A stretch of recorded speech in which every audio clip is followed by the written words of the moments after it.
What's going on, guys? It's Nando back again with another video. Thanks for stopping by, and we're going to be talking about the Google Pixel 6. This is going to be final review.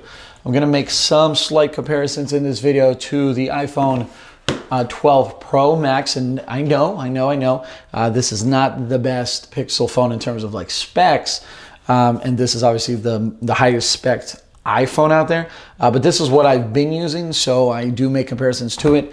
And this is what, I switched to. And I'm absolutely loving everything about the Google Pixel 6. So much so that I think at some point in the near future, I want to try the Pixel 6 Pro just to kind of give you guys my take on, is that $300 additional cost worth it?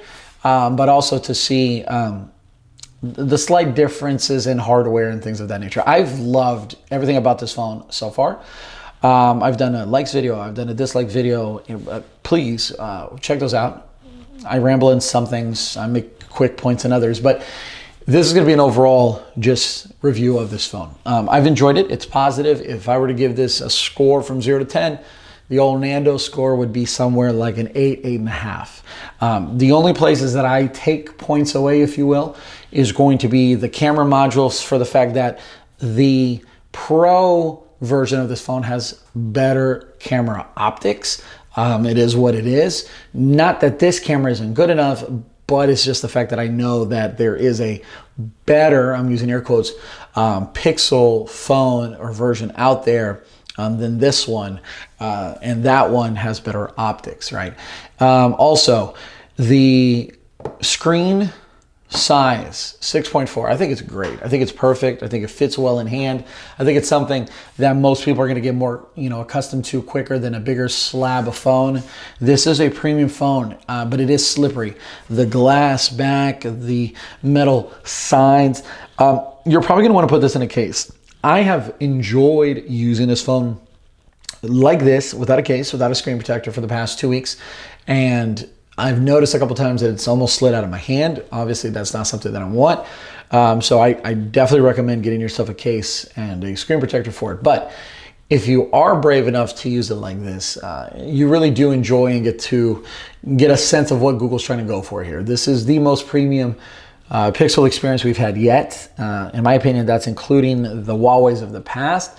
This one kind of reminds me of that Huawei version that I can't think of the name of it, the 6P maybe, that had that bar in the back as well, and that Pixel look, that Android look.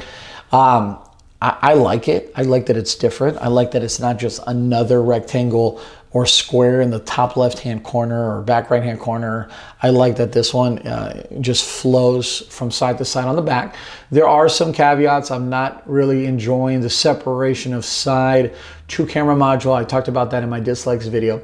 It doesn't flow, it doesn't spill evenly and as nicely as like a Galaxy S21 Ultra, but then again, this is $599 US. That S21 Ultra is way more expensive. Even the non-Ultra version is more expensive. So you kind of have to understand what you're getting for the price you're paying. And this does not feel cheap. This feels premium. This actually feels good. At no point in my 2 weeks that I used this phone did I actually feel that I was being, robbed, that I was kind of second guessing myself and trying to figure out why I spent what I spent for this phone. Matter of fact, I've made review videos on, for example, the iPhone 12 mini, and that phone is $100 more expensive than this phone. And I think that this phone is 100% the better value. Now, if you are an iOS user, or if you are just an Android user, you're most likely going to stick to that platform. However, if you're someone like myself and you appreciate what both sides bring to the table and you are looking for a smaller phone, this is a bigger phone than the iPhone 12 mini, no doubt. But the price point and the slightly smaller than what you're used to, for example, from the iPhone 12 Pro Max and other Samsung phones, I think that the price point and the slightly smaller display is everything. I think it's a great value. I think it's something that you're going to enjoy, and I think it's something that's going to be a lot more pocketable than what you're used to. And let me talk about that camera, guys, because it is everything.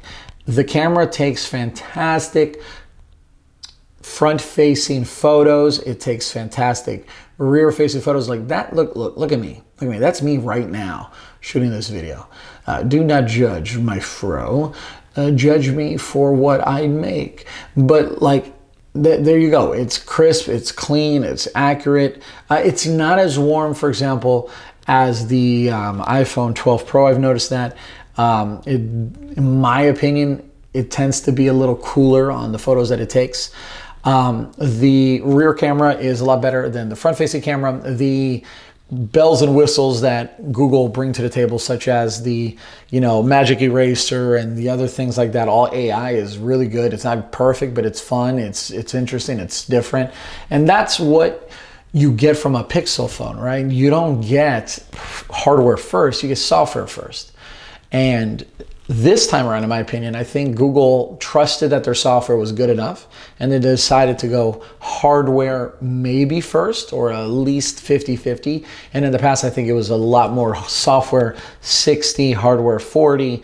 Let me know in the comment section below what you think that ratio is. In my opinion, I think Google finally trusted themselves to make decent or very good hardware choices, and now the software can kind of just be that pleasant surprise. To me, the hardware has been that pleasant surprise, and the software has been what it is and what I expect of Google software. The voice, translate things, the voice to text, being able to just dictate text messages and things like that. That's not new. But what is new is the fact that it's so good and so accurate, and just makes doing those kinds of things a lot less cumbersome, a lot quicker, a lot easier.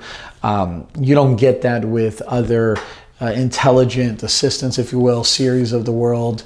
Google knows software, and Google shows you that it knows software right from the get-go. All the time.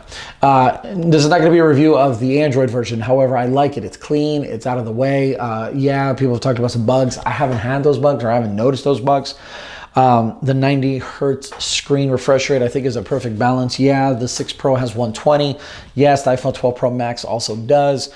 But I'd be willing to bet that most people, when using 120, 90, and then 60, I think you start to notice that anything above 60 is an upgrade.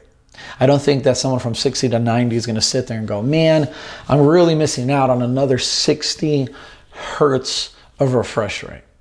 If you go back to 60, you notice it. But if you're at above 60, I think you are fine and you are enjoying it. I not once felt bad that I didn't have 120 on this. And not once did I, go grab my iPhone and feel like I was just a slower experience. It's just not the case. It's not true. I've enjoyed using this screen. The choices that Google made, I think, are more than enough. Okay. So yeah, overall, it's a great package, and more importantly, it's a great entry price point, $599 US. I got to keep reiterating that. When we are at a point where phones are getting more and more expensive, that manufacturers actually have to make mini versions, or non-pro versions, in my opinion, just to give consumers more choices, in my opinion, so that they can bring in even more money. Because if they're not going to get you on the high end, they're going to try to scoop you in on the back end and the low end. $599 US for what you get here is more than worth it. Really good experience, really good battery life. Photos speak for themselves. I don't need to sell you on a Pixel camera. No one does. No, again, that's photos. Videos, yes. Front-facing videos, not that good. 12 Pro Max lets you choose 4K, even though the sensor isn't as good as the rear. It's still 4K. Front-facing is 1080. Rear does let you do 4K at 60. Still grainier. Stabilization, not so good. But photos, yes. Photos, 10 out of 10, no problem recommending that. If you take a lot of videos, this might not be the phone for you. Samsung does them better, and iPhones do them a lot better as well.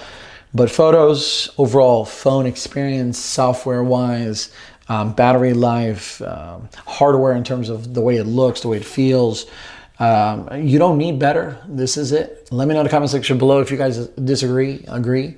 What are you guys using right now? Are you planning on switching? Have you switched? Have you used this one or the 6 Pro? And please like the video and subscribe as well. I'll catch you guys in the next video. Like always, it was Nando. Peace, salute, adios. And I'm going to sit here in silence trying to find a nice thumbnail. I'll catch you guys in the next one. Bye.